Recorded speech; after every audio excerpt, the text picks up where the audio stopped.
But speaking of, what's going on in the corporate world, let's focus in on Blue Star, the scorching summer and the soaring inflation. Those are two sides of the pendulum. You've also got the outlook on raw material cost pressure. What's that going to do to margins? And where does that take the company's pricing strategy? B. Thiagarajan, the managing director at Blue Star, now joins in to discuss that and lots more. Thank you so much, Mr. Thiagarajan, for joining in. While I may be freezing in the studio outside, there's sweltering heat, and that certainly bodes well for the company. So what has the trend been like for the months of March, and what's the expectation for April? Do you think that we'll see that pent-up demand kick in? Good morning. Thank you for having me in your show. It's a pleasure talking to you. As I had mentioned in our last interaction, the demand continues to be good as it was in December, January, February, March. It continued. And as the temperatures are shooting up across the country, I maintain my outlook, what I had shared, that the industry should grow at least by 20% compared with the summer of 2019. As you're aware, summer 2020 and summer 2021 was impacted due to the COVID restrictions. But I think compared with the 2019 summer, that's what we should compare. At least 20% growth should be there. We are looking at around 25% growth. 25% growth, and of course, we're looking at what it was pre-pandemic. That's the comparison. But on the other side of the pendulum, Mr. Thiagarajan, one can't ignore the margin stress. Now, raw material price inflation has risen quite substantially. How do you see this impacting your margins, and do you believe that this will be passed on in the form of price hikes? I expect the margins that we reported for Q3 FY22 that should get maintained.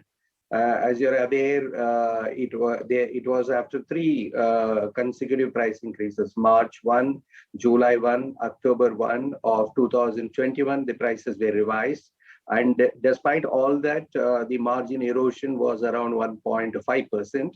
We had mentioned that we will maintain these prices till March and take a call at reviewing it. That was not, at that time, the war was not there. But now, due to the geopolitical conflict, as you can imagine, the metal prices are out of control completely.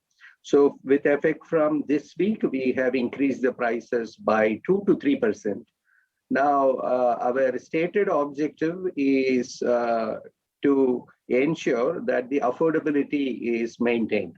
In other words, we are ensuring that the products that were available, the entry-level products, those prices are more or less remaining the same because we have re-engineered or redesigned our products.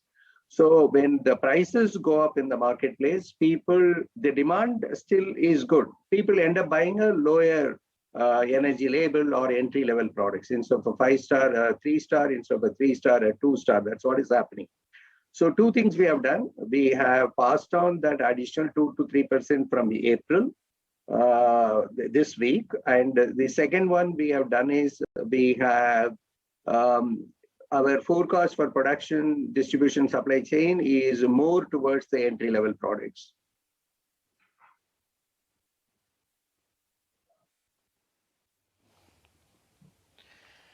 Good morning, Mr. Thiagarajan. Just building on that point forward, so you will be reviewing prices in March. We've already seen, consumer good companies do hikes of 18 to 20% in the run-up to March. I'm once again going to ask you very, very crudely. I know Avan attempted it.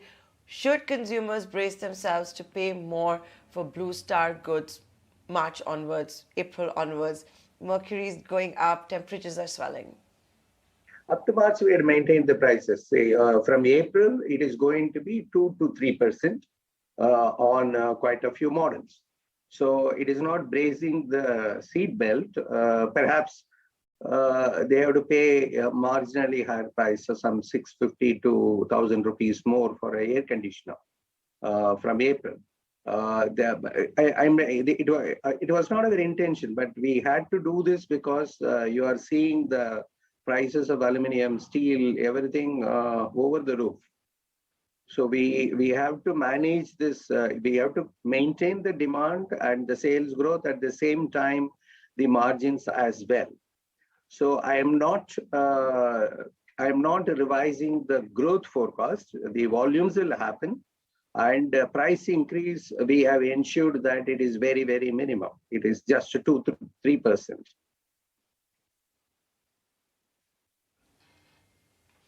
Okay, price hikes will be minimum, just 2 to 3%. Thiagarajan, are you doing that primarily to make sure that demand is not hurt? I'm sure you would maybe need more price hikes, just given the way the raw material prices is going up, inflation is going up.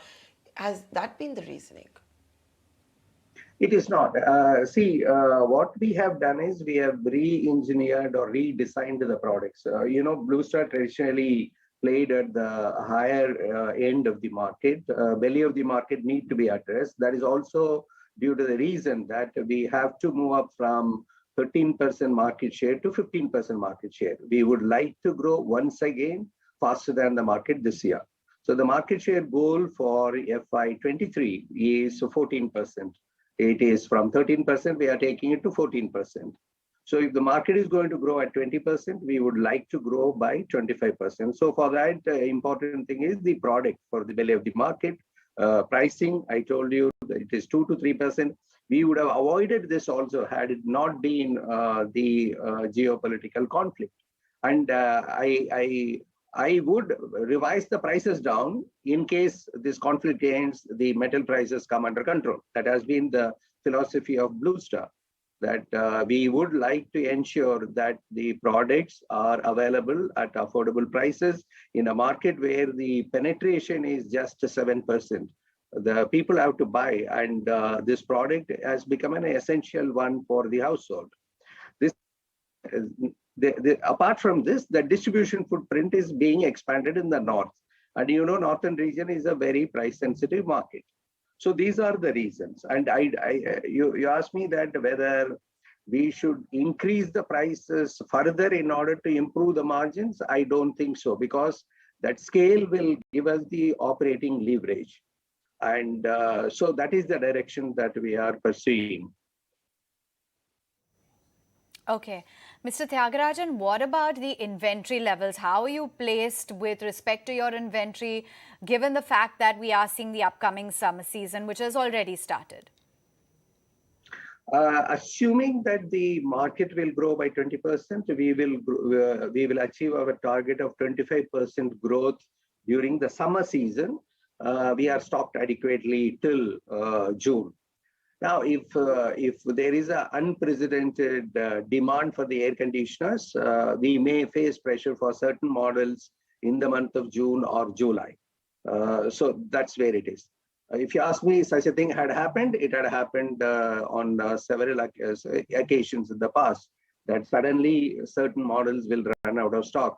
And whether the opposite has happened, that it started raining and, households could not afford this because the petroleum prices are going up, and therefore the demand will be muted. That also had happened in the past, but I don't think this particular season, with so much of pent-up demand, this summer is happening after 2 washout summers. I think it is just about adequate. So we are managing the inventory risk versus our growth aspiration. It's all well set. We will keep reviewing model-wise certain tweaking and needs to be done, or the warehouses-wise some tweaking needs to be done. So, as I had mentioned to you, it is like Diwali here, that there's a war room, it's a minute-to-minute monitored, and we are digitally advanced in this to ensure each market, each warehouse have the sufficient models. I do not see any problem with regard to the supply chain. Just want to ask a two-part question. There was recently the new manufacturing facility that is going to be commissioned in Andhra Pradesh.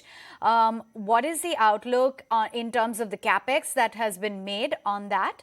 And also just give us a sense as to what the outlook is in terms of new product launches. Is there something on the anvil? Yeah, as far as CCT is concerned, the construction is on. It should get commissioned in Q3 of this financial year. We are looking at October as the month when the commercial production should start. It is phase one. The total investment in that factory is going to be in the order of around 515 crores over 3 phases. The first phase is with an investment of around 220 crores, and out of which the plant and machinery amounting to 153 crore is under PLI. We should be getting back around 73 crores. So we will be commissioning only the phase one of that, which is for 4 lakh units. When all the 3 phases are done, it will be 1.2 million units. This is for room air conditioners. Now, definitely this facility we need for the next summer season, because our current plants, Himachal Pradesh, is running at full capacity. So we have to necessarily commission this by October. Now, coming to the new products, there are around 100 SKUs that are going to be available in the summer season. These have been launched in middle of March. Around 50 SKUs are new. These are meant for various categories. There are some meant for entry level. There are some models, around 20 models are future ready, by which what I mean is 1st of July 2022, there is a energy label change. So people who want to buy that energy label, they can buy now. So if they buy it now, it holds good for the new energy label post the change also. There are around 2 SKUs which is meant for heavy duty application up to 55 degrees centigrade. There are some meant for youth contemporary applications like Wi-Fi or smart. There are models which are with inbuilt air purifier, so you can avoid buying a separate air purifier. So the range is complete. There is something for each segment: top end, geography-wise, middle class, tier 3, 4, 5 towns. It's complete. And we have ensured that certain models in 2019, the price that were prevailed, at the same price, we are making available that product in 2022 also. This is through a re-engineering of the product for entry-level category. So these products are available across the country now. All right, Mr. Thiagarajan, pleasure as always interacting with you. Thanks very much for joining in and sharing with us that outlook on the company, the impact of the raw material price inflation, price hikes, as well as the expansion plans.